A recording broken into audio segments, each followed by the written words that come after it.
It's Beer O'Clock on Real Ale Craft Beer. Today we're going to be taking a look at a collaboration between Brewboard, based in Cambridgeshire, and Manchester Marble Brewery, of course, based in Manchester. This is a can of their Monkimajik Belgian Pale Ale, coming in at 5.6% ABV, in a 330ml can. There's a look at the can. I'm a big fan of Brewboard. I'm quite surprised that they haven't kind of caught on as much as I was expecting them to. About a year, 18 months ago, I started drinking their beers, courtesy of beersofeurope.co.uk. We've got this from beersofeurope.co.uk, our largest online, the largest online beer store in the UK, with a fabulous range of beers from all over the world. But I was expecting them to kind of like go bonkers, like be the next Verdant or Cloudwater, but for some reason it never quite happened for them. And perhaps collaborating with the likes of Manchester Marble will help get their name out there. There is a link in the description box for beersofeurope.co.uk if you want to order the beer, where this beer came from. From past, I mean, I can't talk about this beer just yet because we haven't tried it, but I from previous beers that I have had from Brewboard, they've been absolutely fabulous. They're well worth a try. Well, look at this. This is the first kind of IPA glass, like tasting glass, that I have with a. Can you see the widget on the bottom? That widget is creating loads of carbonation. If I would have seen there was a widget on this glass, I wouldn't have used it, because of being a Belgian pale ale. The carbonation is already going to be very high on the beer, but adding a widget on the beer is just this is going to be a difficult pour now, and it's not the beer's fault. It's the glass's fault, really. You really see widgets on these kind of craft beer style glasses. There's another one there. Quite unusual, actually. I never realised until right now. So anyway, in the glass we have a hazy amber coloured beer, good levels of carbonation rolling up the glass, courtesy of that widget in the bottom. We got a 4-finger, slightly off-white head. Let's get the aroma.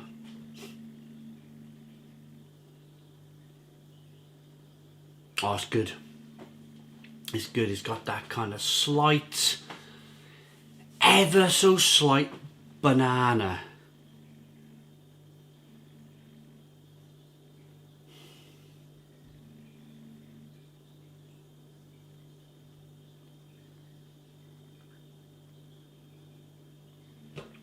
That slight Belgian candied fruits.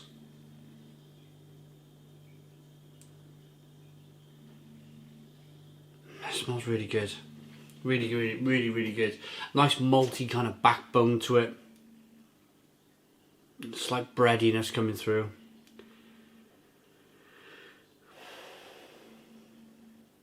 Oh, it smells great. I'm going to dive in. Cheers.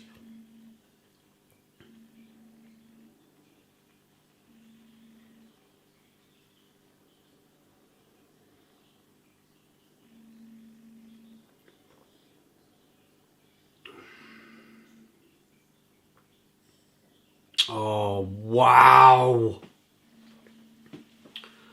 Oh, wow. That is fabulous. Absolutely terrific.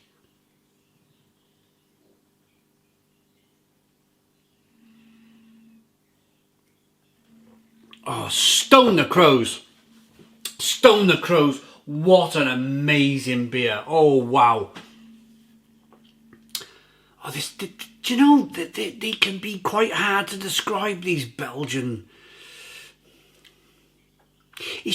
I mean, I could be really kind of vague here and just say it's just blooming good. You just need to try it. But I need to break it down. First of all, carbonation pushes the beer on the inside of the mouth. It's got a lovely kind of velvety, creamy mouthfeel to it. It's definitely got a medium mouthfeel, almost like bordering on the mouthfeel you would get from a really good, fat, full-bodied stout. And then you just get this lovely Belgian candied fruit, a longing bitterness that's still rolling on the back of the palate now.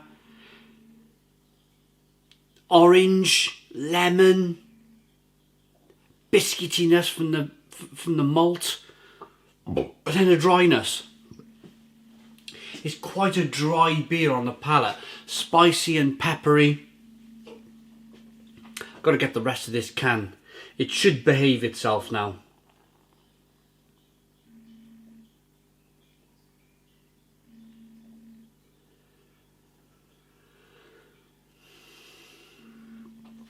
And if you look at the glass now, it's a can conditioned beer.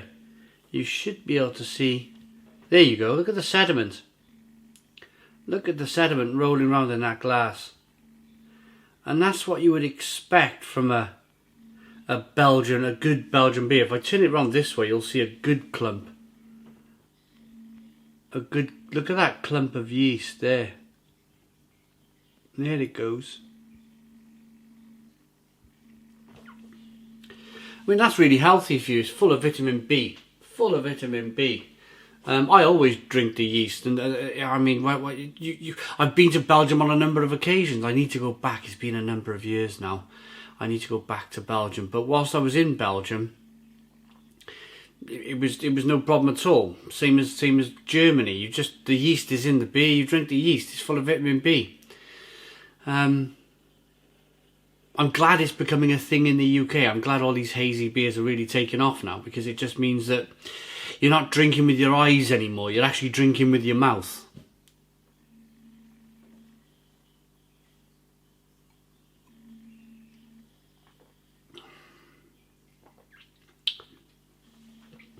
It's got an almost slight kind of like ripe banana flavour to it.